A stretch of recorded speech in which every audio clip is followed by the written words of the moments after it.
ప్రతినిధులకి అందరికీ నా హృదయపూర్వక ధన్యవాదాలు.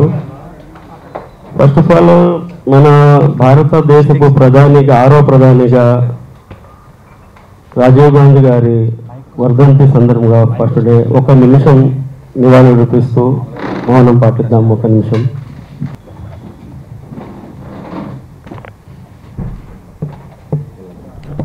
సినిమాతో నా జీవితం స్టార్ట్ అయింది సినిమా ఫీల్డ్లో. ఆ తర్వాత తెలుగు, కన్నడ, తమిళ్లో, హిందీ దాకా తక్కువ సినిమాలు చేశాను. పొలిటికల్ లైఫ్ అనేది ఫస్ట్ టైం నాకు స్టార్ట్ అయింది.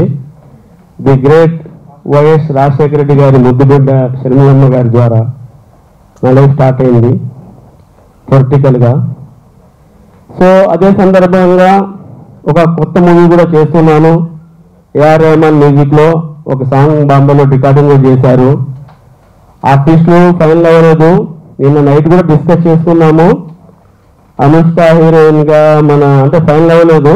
విజయశాంతి గారితో ఇట్లా ప్లాన్ చేసుకున్నాము.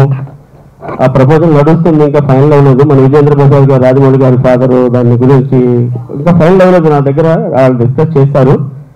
సో సంతోషంగా ఆ మూవీలో చేద్దాం అనుకుంటున్నాను. ఏం ఫైనల్ అయిద్దో మధ్యలో మీడియేటర్ అన్నా జరుగుతుంది, మాట్లాడుకుంటున్నారు కాబట్టి అది తొందరలో నేను చెప్తాను మీ అందరికీ ఆ కాంబినేషను. సో మూవీ లైఫ్ అలా ఉంది, నడుస్తూ ఉంది. అన్నీ మీ కళ్ళ ముందు జరుగుతూ వచ్చినాయి.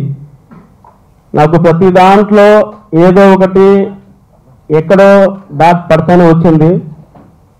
అది ఎందుకు పడతా వచ్చిందంటే నేను స్ట్రైట్ ఫార్వర్డ్గా ఉంటాను, కొంతమందికి నచ్చదు. వాళ్ళకి నచ్చాలని కూడా నేను ట్రై చేయను. నా లైఫ్ నేనుగా సింగిల్గానే ఉన్నాను. నా లైఫ్లో నా ఫ్యామిలీ, నేను, ఆ దేవుడు, ఆ మధ్యలో ఓన్లీ మా మీడియా మిత్రులు మీరే ఉన్నారు. నేను ఎవరిని పొగడేది కాదు, ఎందుకు మీకు తెలిసిందే. నాకు సంతోషం వచ్చినా మీ మీద షేర్ చేసుకుంటాను, నాకు బాధ వచ్చినా మీ మీద షేర్ చేసుకుంటాను.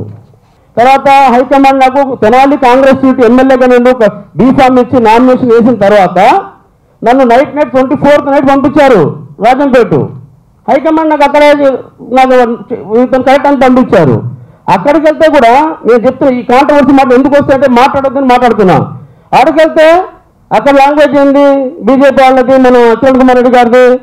నా కొడక ఇది మన ఆంధ్రజ్యోతి పేపర్లో కూడా న్యూస్ వచ్చింది ఆ రోజు. నా కొడక నువ్వు ఎక్కడి నుంచి వచ్చి ఇక్కడ పోటీ చేస్తావా, నీ జాతీయ అధ్యక్షుడు అంటారా? నేను దేశ పౌరునండి, నేను ఒక కామన్ మ్యాన్ని.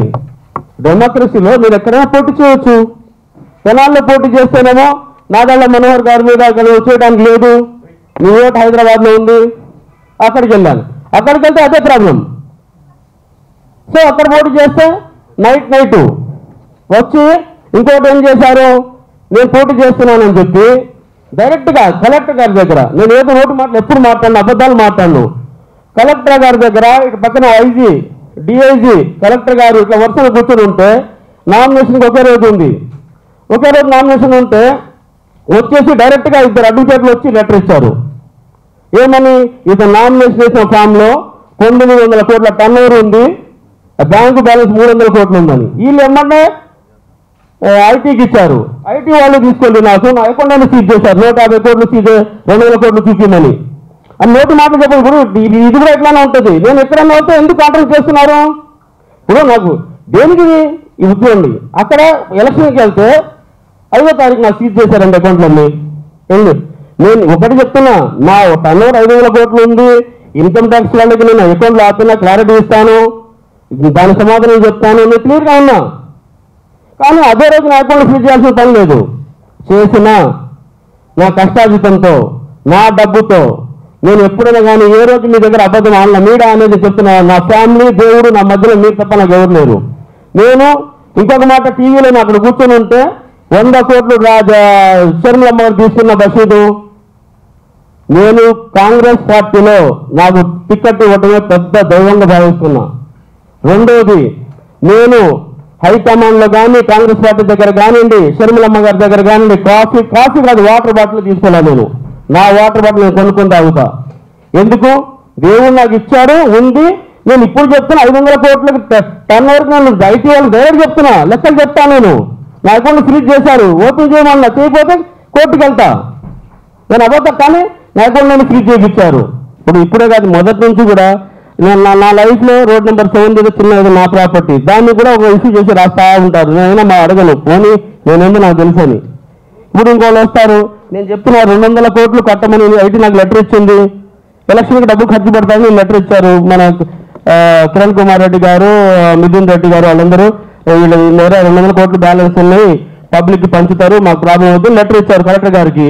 కలెక్టర్ గారు డైరెక్ట్గా ఏం చెప్పారు, ఆయన దగ్గర ఏం డబ్బులు ఉన్నా, ఆయన ఇన్కమ్ ట్యాక్స్ ఎంత 2,000 కోట్ల టర్న్ ఓవర్ ఉన్నా మీరు కోర్టుకు వెళ్ళండి, is the qualified the election, ఈయనకి మన అర్హత ఉంది, చేస్తున్నారు అంటే ఈయన లెటర్ తీసుకుని ఇచ్చారు. నైట్ రేట్ ఇన్కమ్ ట్యాక్స్ నా అకౌంట్లన్నీ ఆపేశారు, లెటర్ ఇచ్చారు. సరే, నేను ఎలక్షన్ తర్వాత రిలీజ్ చేస్తున్నాను అనుకున్నాను. నాకేదో నేను బాగానే ఉన్నాను, ఎక్కడో చేస్తున్నాను, క్యాంపెయిన్ చేస్తున్నాను, డే నేను పడుకోకుండా నేను 11 days దొరికితే 11 days కాన్స్టిట్యున్సీ మొత్తం రాయచోటి, రాజంపేట, మదనేపల్లి అన్ని తిరిగాను, క్యాంపెయిన్ చేశాను. నన్ను అందరూ అప్రిషియేట్ చేశారు. 11 daysలో 7 కాన్స్టిట్యున్సీ చేసి 7 ఎమ్మెల్యేలు ఉంటే 7 ఎమ్మెల్యేలు కూడా నా దగ్గర ఫస్ట్ డే ఉన్న తర్వాత నా దగ్గర రాకుండా చేశారు. అంత పాలిటిక్స్ చేశారు అక్కడ. నేనేంటంటే ఎవరేం చేసినా దేవుడు నమ్మకం, ఇందాక మీకు అన్నట్టుగా నా పని నేను చేసుకుంటూ వెళ్ళాను.